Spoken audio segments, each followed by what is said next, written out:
Well, now, after a dispute lasting about 4 years, the Supreme Court has finally brought to an end the case of a Belfast bakery which refused to make a cake supporting gay marriage.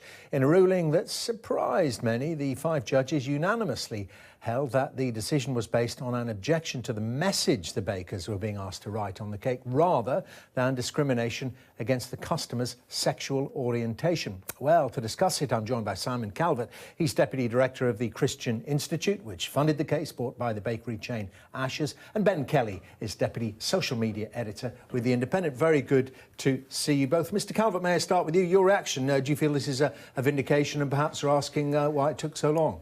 Well, yes, we're very pleased. And I think it's good news for everyone, because whoever you are, whatever you believe, if you're gay, if you're a Christian, if you're in business and somebody comes in and they want you to help them promote a cause that you profoundly disagree with, you have the freedom to say no. That freedom has been protected by the Supreme Court today. So it's a ruling which strongly underlines the strong British tradition of free speech, and that's good for everyone. OK. I mean, do you go along with that? I mean, it's freedom of speech. It's not about the underlying issue, which some see in there. They're about gay rights. Well, I think I've kind of tossed and turned on this, and in the end, I think probably it is the right decision. However, that doesn't mean I'm not disappointed by the fact that there are people out there who still don't support same-sex marriage. And of course, the fundamental irony in this is that we're talking about a gay wedding cake in a part of the country that does not have gay marriage.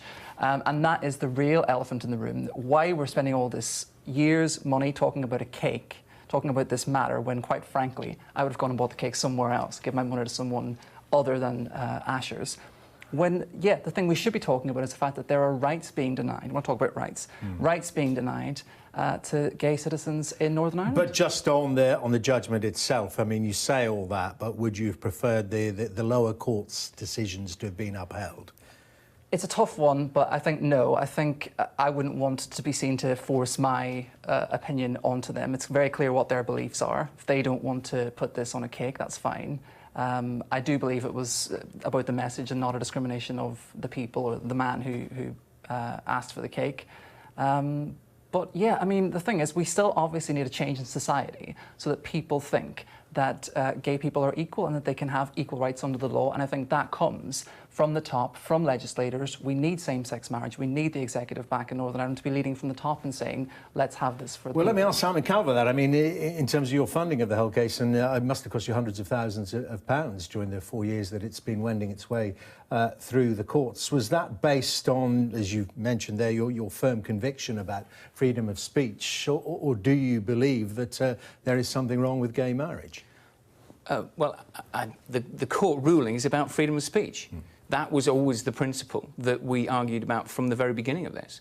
And of course, I mean, I'm from the Christian Institute. I'm a Christian. Of course, I believe that marriage is between a man and a woman. I'm not at all embarrassed about that. We're talking about free speech. I'm exercising it right now. But the principle at stake in the case was whether anybody, whether you support same-sex marriage or you oppose it, should you be forced to help the other side with their campaign? And the answer from the court today was no.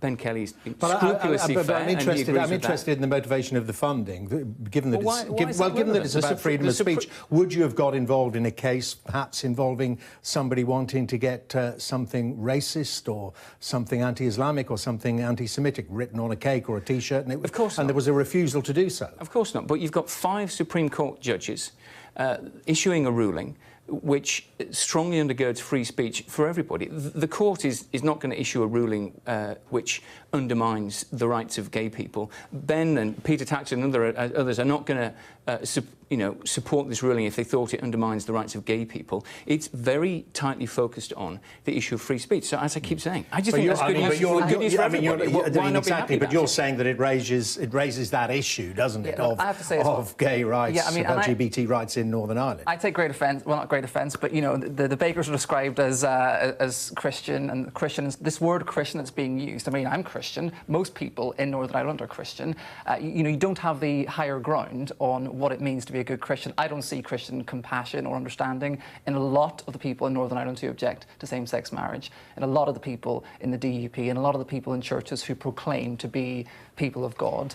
So I find it highly ironic that they're called Christian versus us. And the terrific thing about the ruling is that you know, if you find yourself in a situation where you're in business and you're asked to help me to promote my cause, you can say no. Well, quite. I mean, as I said, I got married this summer. I can't get married in Northern Ireland. I mean, I can tell from the accent you're from Northern Ireland, exactly. so clearly you didn't get married there. I had to hop the border, sort of Gretna Green type job, and get married in the Republic. That was a great hurt to me. That's what I feel sad about, not where I can and can't buy a cake.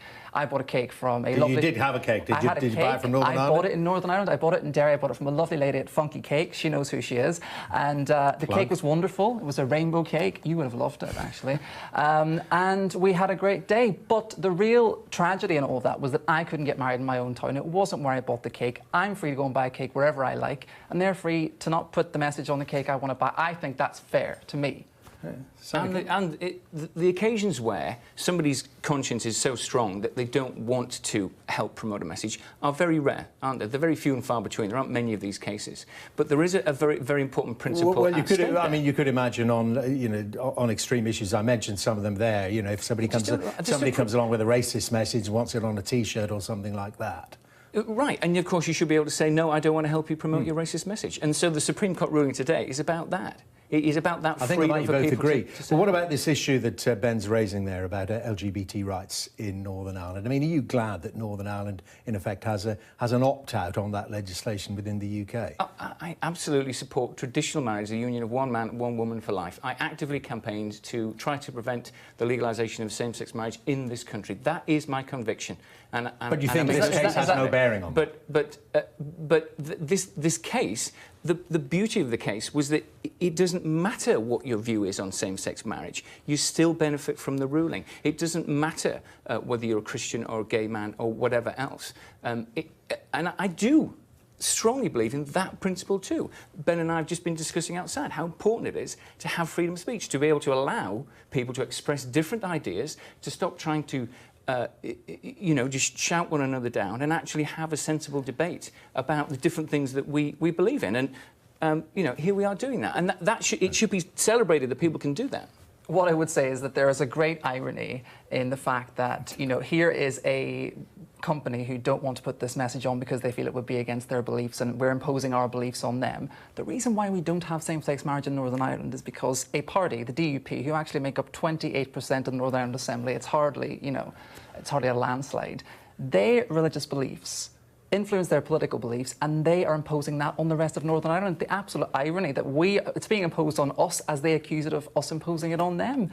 You know, religion is actually infiltrating policy there in Northern Ireland in a way that it should not. Well, hang about. No, I don't accept the idea that religious people have no right to influence policy. That is an oppressive idea. Or everyone? You don't believe... But their religious beliefs should mean that I can't get polling? I mean, I don't know. What is the polling in Northern Ireland on equal marriage? 76% want it as of a Sky Data poll in June. OK, Sky Data poll. I'm not here to talk... Very robust. Yeah. I mean, that's Ben Kelly's point. Northern Ireland politics. But you know, what I picked up on there was your point about the idea that somehow religious values are, you know, second class and you're not allowed to have them in the public square. I think that's a profoundly oppressive point of view. I think that everybody should be entitled to their views. And you know, at the end of the day, these things are eventually decided by the legislatures, and you know, this issue will be decided by the legislature. Hasn't been sitting for quite some time. Well, I mean, the issue will be decided one way or another by the legislature. The Assembly has voted, I forget how many times on it, but well, a majority voted for it the last time, and the DUP used a veto, misused a veto to block it. So you know, it's basically there. It's just being held out. You know, so we are on the right track. I don't think but it's that still not I or Ashes or the Supreme Court really have anything to do with that. You know, today. I think it's just a good news day. It's a good victory for everyone. Well, you agree on that bit anyway. Thank you very much indeed on how a cake has sparked that huge discussion. Very good to see you both. Thank you very much indeed.